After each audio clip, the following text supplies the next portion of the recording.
This is Joe Pugh for IFLTV. We're at Box Park, Wembley, ahead of Adam Azim versus Sergey Lipnets, live on TalkSport. We were just talking about TalkSport. Sky Sports on Saturday night. Live on both, yeah. There you go. Adam, how are you? I'm very good, thank you. Yeah, really excited about, obviously, the progress of Adam Azim, who I think is one of the most exciting fighters that we have. I was ringside for Dalton Smith's win last weekend. Obviously, the two of them are undefeated. It's a great fight down the line, but they've both got to take care of their own business at the moment. Well, that brews nicely, and Adam's got an interesting test on Saturday night against Sergey Lipnets, who's a very good fighter, former world champion, coming off a win over Robbie Davis Jr., been in with the likes of Mikey Garcia and Boots Ennis, and he's decent. But he's 35 now, and it's probably the right fight at the right time for Adam, so let's see how he performs. He was excellent against Ahara Davis, and looking forward to seeing how he puts on a show back at Wembley. I think it's the fourth time he's fought here, so yeah, really excited about it. And to have Callum Simpson on the card as well, big Callum Simpson fan, great guy, does a lot of work with the fighter I help out, Kyle Davis, and he's a really, really great, genuine young man, Callum Simpson, and looking forward to seeing him back so quickly after that emphatic win. What is it, just a fortnight ago or something? Great to see him back so quickly. Great momentum. Fantastic that fighters take chances like this. Just want to pick up on something you said there about Adam and Dalton being fighting down the line. How far down the line? Because there will always be talk whether back in the day, obviously, Brooke Khan, DeGale Groves fought earlier on. Brooke Khan didn't. What way do you think you should go, earlier or later? Well, I was walking up Wembley Way with my daughter earlier and looking at the stadium and thinking back to Froch Groves in 2014, and rivalries, domestic rivalries, obviously like Fury and Joshua, if we get that, like Eubank and Benn, Azim and Smith Azim, however you look at it, is a perfect one in the super lightweight division. Both are great guys, both are undefeated, different styles. Dalton's older, he's 27 now. Adam's 22. So they've sort of been moved in slightly different ways, but they're both. It's a great fight. Personally, I don't think it should happen just yet. I think Dalton will probably fight for a world title sometime this year, and I think Adam might. He's fighting for an IBO title on Saturday night. There's no reason why they both can't pick up world titles within the next 6 to 12 months, and then we could have a collision for a sort of unified world title decider, and the money would be right then, and I think the stage would be right. I just hope that we don't wait too long for this fight. Khan Brook was a long time waiting. Mayweather-Pacquiao, for example, on the world stage, they could have had 3 fights, and they could have had a trilogy, and it was too late. Some fights we don't get to see. We never saw Hatton and Witter, which was a great domestic fight, or Froch and Calzaghe, and we don't want to miss this one, but I think it will get made. I just don't think we're ready yet. So I reckon we're looking sometime in 2026 probably, and maybe we can get 2 or 3 of them. It will be fantastic because both fighters need each other. I spoke to Dalton this week. I'm here, looking at Adam's progress this week. They're terrific young men. It's a business. They've got great teams around them. They'll make the fight at the right time. And I reckon we're probably at least 12 months away from it, but hopefully not too much longer than that. I'd like to see a 2-3 sort of fight, rematches, trilogies. I think they've got that about them. Dalton Smith is confident he'll beat Adam Azim. Adam Azim is confident he'll beat Dalton Smith. You've got all the ingredients there.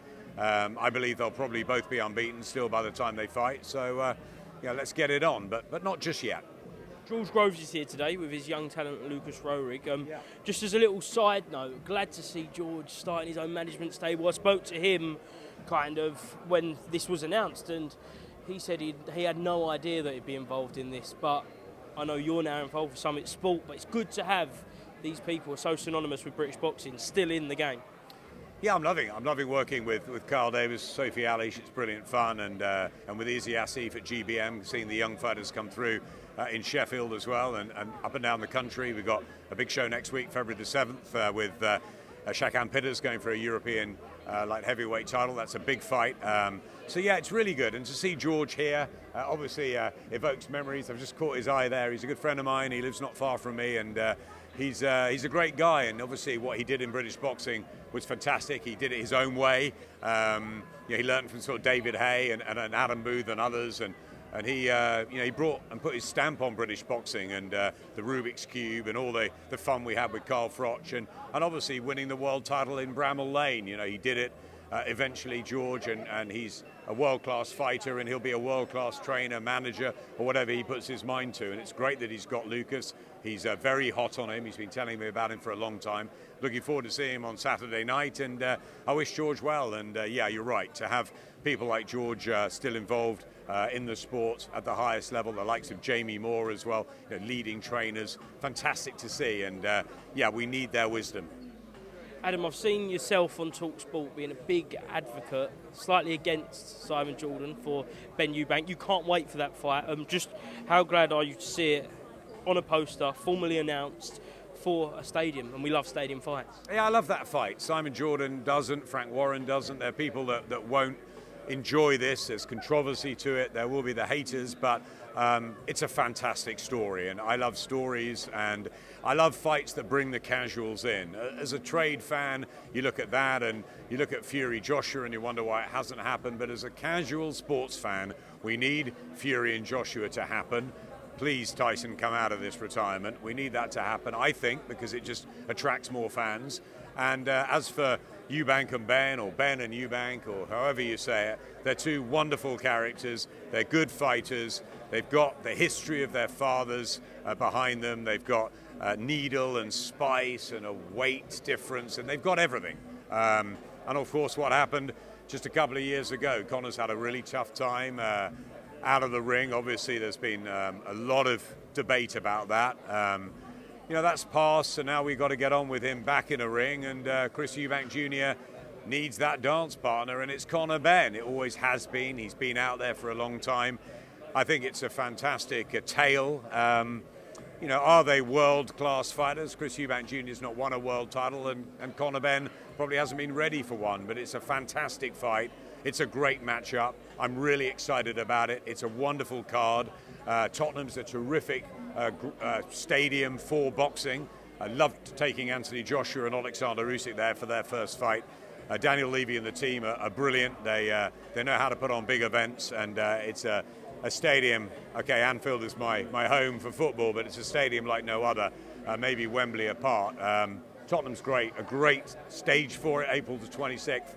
I cannot wait for it. I just hope I'm there in some capacity, because I don't want to miss this one. So yeah, I'm a big advocate for this fight, because I think it attracts casual fans, and a little bit like Misfits and Jake Paul and other things, and that people have a go at. We need as many people watching boxing as possible. It's an entertainment, it's a business, and of course you've got hardcore fans out there who don't like some of this, and I understand that.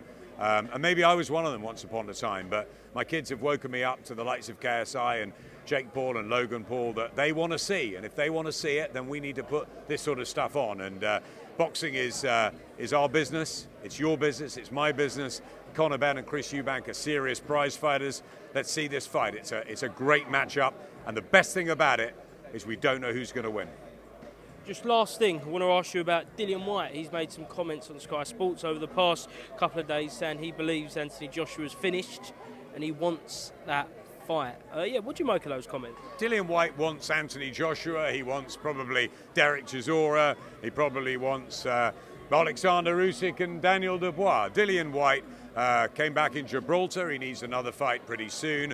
I think him and Chisora's a good sort of 50th fight if Derek wants that. If he gets past Otto Wallin next week and Derek wants to fight on and have that one more, then I see no better fight out there than Dillian White. Think about it. Wembley Stadium in September maybe. You've got Fury and Joshua topping the bill, and you've got Chisora's last fight against Dillian White. I mean, it'd be wonderful. They've had 2 fights before already. It's fantastic.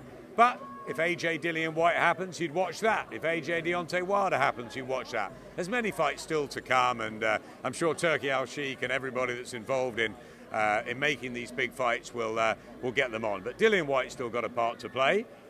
So does Derek Chisora. He's back next week, and while these guys are around and these characters are here, we should enjoy them, because it won't last forever, and there'll be a new guard coming through. We know the likes of Moses Atauma and others are ready to take their place on the world heavyweight stage. But I think Dillian's got a little bit more in 2025, and no, Derek has. So let's see what happens down the line. But Dillian White's going to talk himself into some sort of a big fight. But let's hope it's a fight that makes sense, and it's the right sort of fight for Dillian White. And I wish him well. He's been a brilliant guy for British boxing, and let's have another dance or two from him.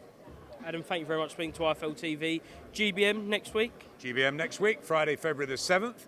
We're back in the Cannon Arena in Sheffield, topped by Shakan Pitters against Dos Santos for the European light heavyweight title. Shaquille Thompson back on that card. Taz Nadeem, the farm boy, Ed Hardy. I love giving him a mention. He's there as well.